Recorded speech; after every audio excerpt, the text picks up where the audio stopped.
Hello दोस्तों, आप सभी को प्रभु यीशु के नाम में जय मसीह की। परमेश्वर के नाम की स्तुति और महिमा हो। फिर से एक और नए वीडियो के माध्यम से मैं आप सभी का स्वागत करती हूँ। मैं विश्वास करती हूँ कि परमेश्वर ने आपको और आपके परिवार को सुरक्षित रखा होगा और संभाला होगा।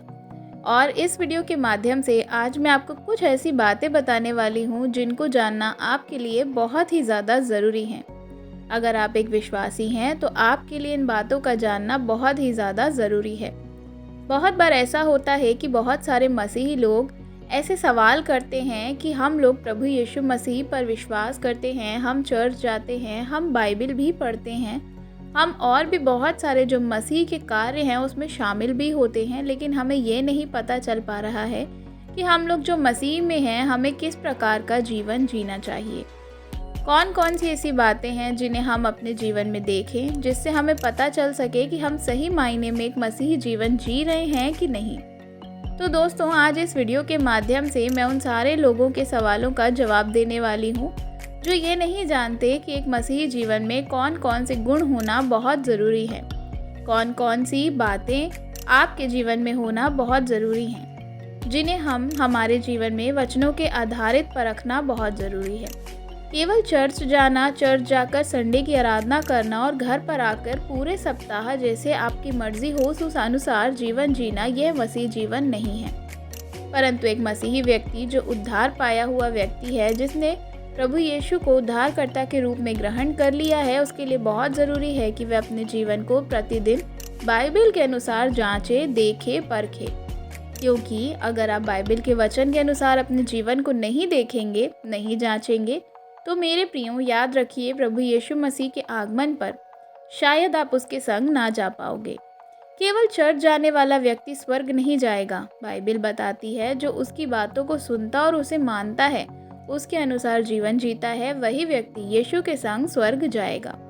तो आज इस वीडियो के माध्यम से मैं आपको 5 ऐसी बातें बताने वाली हूँ जिससे आपको समझ में आ जाएगा कि एक मसीही व्यक्ति के जीवन में किन बातों का विशेष कर गौर करने की ज़रूरत है। अगर आप विश्वासी हैं तो इन 5 बातों को अपने जीवन में ज़रूर परखिए, देखिए कि इन बातों को आप अपने जीवन में कर रहे हैं या नहीं कर रहे हैं। इन आज्ञाओं को आप मान रहे हैं या नहीं मान रहे।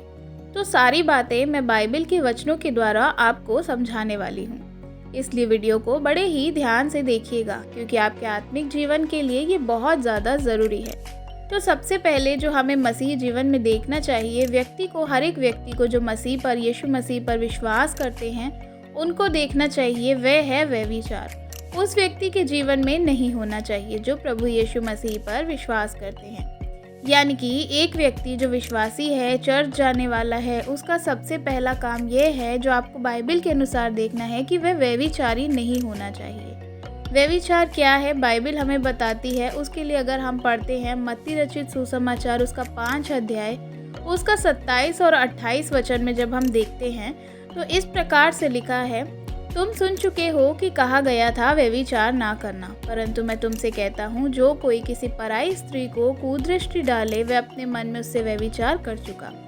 यहाँ पर प्रभु यीशु मसीह कहते हैं, पुराने नियम में ये कहा गया था कि व्यभिचार नहीं करना, लेकिन उसके बाद आज नए नियम में हम देख रहे हैं कि क्या लिखा हुआ है कि कोई व्यभिचार नहीं करना। लेकिन अब मैं तुम्हें एक नई आज्ञा देता हूँ कि क्या करें आप। अगर आप उसको, यीशु मसीह हमें बताते हैं कि अगर आप उसको गलत नज़र से किसी स्त्री को या किसी पुरुष को देख लेते हैं तो आप क्या करते हैं, व्यभिचार कर लेते हैं। उसके बाद हम देखते हैं कि ऐसा लिखा हुआ है नए नियम में, जो लोग यीशु मसीह पर विश्वास करने वाले लोग हैं, वो किसी पराई स्त्री को अगर कुदृष्टि भी डालते हैं तो अपने मन में अगर आप कुछ गलत सोच चुके हैं तो आप व्यभिचार कर चुके हैं। पहले व्यभिचार कैसा होता था कि आप किसी के संग गलत संबंध बना रहे हैं या उसको व्यभिचार की नज़रों से छू रहे हैं या शारीरिक रूप से आप गलत काम कर रहे हैं, वह व्यभिचार कहलाता था। लेकिन आज नए नियम की कलीसिया के लिए अगर कोई आपको बताए तो व्यभिचार क्या है, आपके मन में यदि आप किसी स्त्री के लिए बुरा सोचते भी हैं तो आप क्या कर रहे हैं, व्यभिचार कर चुके हैं। उसी प्रकार से यहाँ मैं क्लियर कर देना चाहती हूँ कि ये सिर्फ भाई लोगों के लिए नहीं है, बहन लोगों के लिए भी ये वचन पूरी तरह लागू होता है।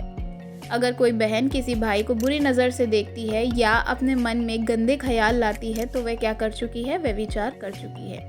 तो इस प्रकार सबसे पहली चीज़ एक विश्वासी के जीवन में जो होनी चाहिए वो इस प्रकार का व्यभिचार उनके जीवन में नहीं होना चाहिए। मतलब देखना भी आपको गलत दृष्टि से नहीं है। दूसरी बात जो एक मसीह व्यक्ति के जीवन में हम देखते हैं या खुद को हमें जांचने की उसमें ज़रूरत है, वह है शपथ नहीं खाना। बहुत सारे लोग शपथ खाते हैं, कसम खाते हैं, लेकिन बाइबल हमें बताती है कि शपथ नहीं खाना है। उसके लिए हम वचन पढ़ेंगे मत्ती 5 अध्याय उसका 33 और 34 आयत।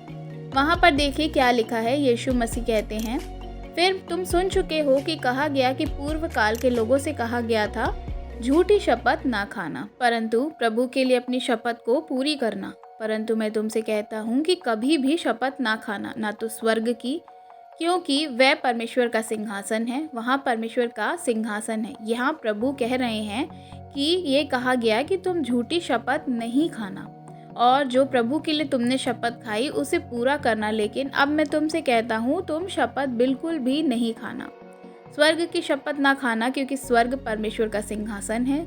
और बहुत सारे मसीही लोग आज इस तरह से एक आदत उनके अंदर बनी रहती है कि वे बात बात पे कसम खाने लगते हैं। मैं इसकी कसम खाता हूँ, मैं उसकी कसम खाता हूँ, बाई गॉड मैंने ये नहीं किया, मैं ये शपथ खाता हूँ। बाइबल कहती है तुम्हें शपथ खाना ही नहीं है, तुम्हारी बात हाँ की हाँ और ना की ना होनी चाहिए। ये कुछ ऐसी बातें हैं जिन्हें हर दिन हमें अपने जीवन में परखना है। मेरे प्रियो, अगर इन बातों को आप नहीं परख रहे हैं तो आप गलती करेंगे और बाइबल के वचन से भटक सकते हैं। जो तीसरा पॉइंट हम देखेंगे तो मैं आपको बताने वाली हूँ, वो बड़े ध्यान से सुनिएगा। तीसरा पॉइंट है अपने शत्रुओं से प्रेम करना।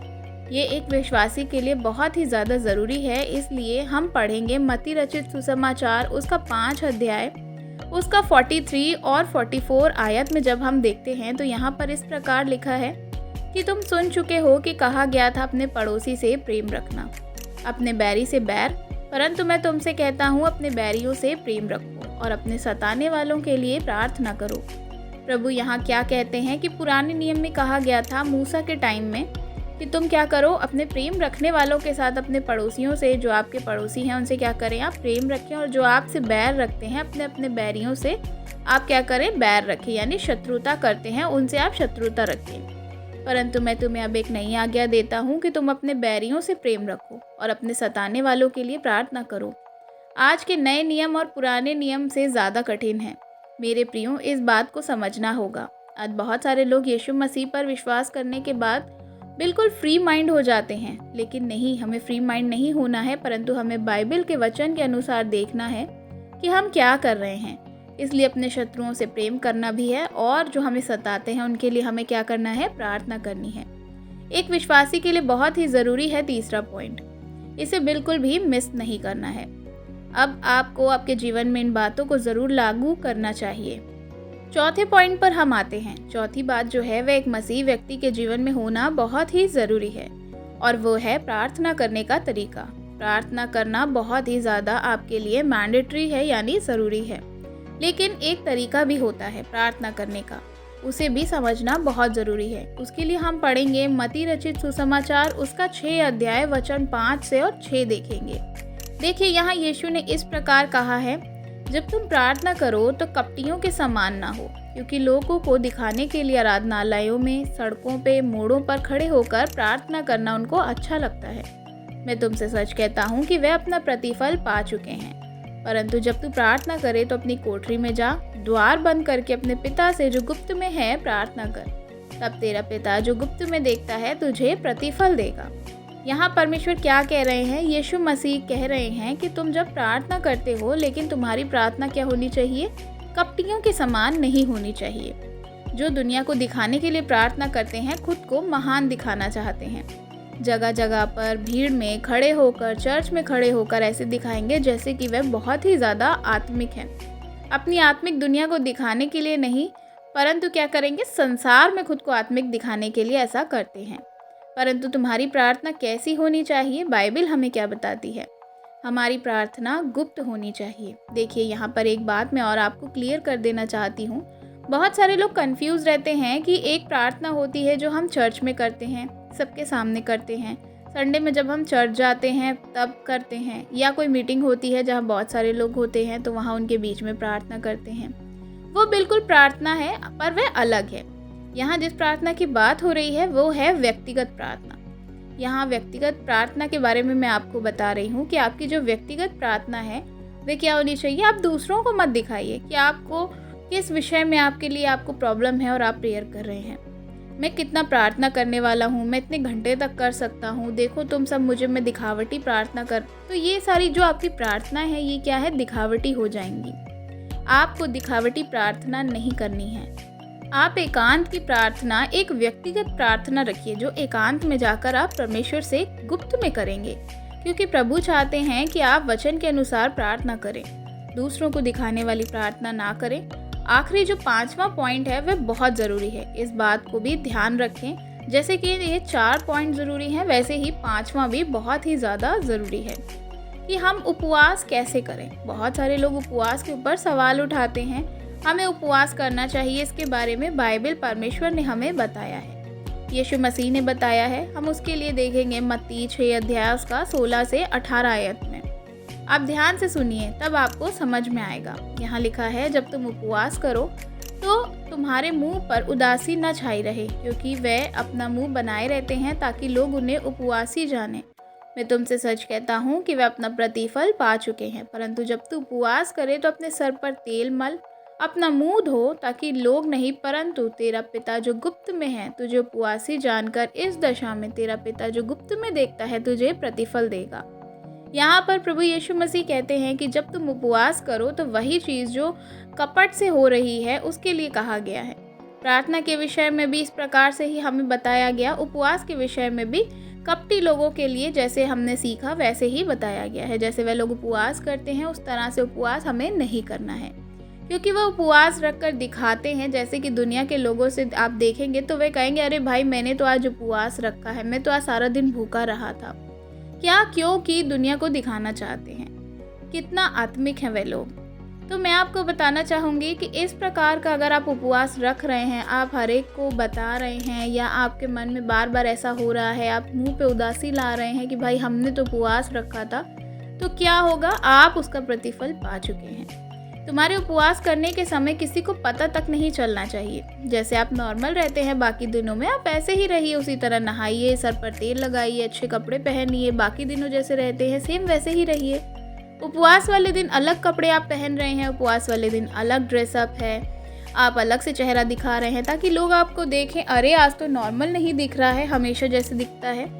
क्योंकि आप आज क्या कर रहे हैं, कुछ नया दिखाना चाह रहे हैं लोगों को। तो इसीलिए यीशु मसीह यहाँ कहते हैं कि अगर आप इस तरह से दिखावटी उपवास कर रहे हैं तो आप उसका प्रतिफल पा चुके हैं। तो आप इस तरह से, हो सकता है बहुत लोगों के सामने कहते हैं आज तो मैं उपवास में हूँ, इस तरह का उपवास हमें नहीं रखना है। नॉर्मल रहना है, उपवास रखिए जो परमेश्वर जानते हैं। आपका उपवास दुनिया को दिखाने के लिए ना हो। ये 5 ऐसे पॉइंट हैं जो मैंने आज आपको बताए कि एक मसीही व्यक्ति के जीवन में बहुत ही ज़्यादा होने ज़रूरी हैं, जिसमें कि पहला है व्यभिचार से दूर रहना है, दूसरा है कि हमें शपथ नहीं खाना है, तीसरा है शत्रुओं से बैर नहीं करना बल्कि हमें प्रेम करना है, चौथा है प्रार्थना सही ढंग से हमें करना है, दिखावटी प्रार्थना ना हो। अंतिम बात जो है वह है उपवास हमें सही ढंग से रखना है, दिखावटी उपवास नहीं रखना है। ये 5 क्वालिटी अगर एक मसीह के जीवन में होना बहुत ज़रूरी है। अगर ये आपके जीवन में है और इसी प्रकार से जैसे बाइबल में लिखा है आप एक ऐसे ही मसीही हैं, तो मैं आपको कहना चाहूँगी कि आप सही रीति से बाइबल को फॉलो कर रहे हैं। अन्यथा अगर आप इन बातों को आज भी नहीं मान रहे हैं, आप इनके अनुसार नहीं चल रहे हैं, तो आप एक नामधारी या दिखावटी मसीह हैं, आपके अंदर कोई भी आत्मिक बातें नहीं हैं। तो मैं विश्वास करती हूँ कि इन बातों से आज आपको समझ पाए होंगे आप कि आपके जीवन में सुधार के लिए किन बातों की ज़रूरत है। और अगर आप सारी बातों को मान रहे हैं तो प्रार्थना करिए, प्रभु और अधिक आत्मिकता में आपको बढ़ाएंगे। परमेश्वर सब बातों में आपको आशीष देंगे। तो अगर आपको मेरी वीडियो अच्छी लगी हो तो वीडियो लाइक करना बिल्कुल भी मत भूलिएगा और अपने मसीही भाई बहनों के साथ इस वीडियो को शेयर करिएगा। अगर आप मेरे चैनल पर नए हैं तो चैनल को सब्सक्राइब करना मत भूलिएगा, बेल आइकन को ज़रूर दबाइएगा ताकि आने वाली हर एक नई वीडियो के बारे में आपको हमारा नोटिफिकेशन जाता रहे। आप हमें कमेंट में अपनी राय भी बता सकते हैं। आशा करती हूँ प्रभु इन वचनों से आप सभी को आशीष देंगे। God bless you. जय मसीह की।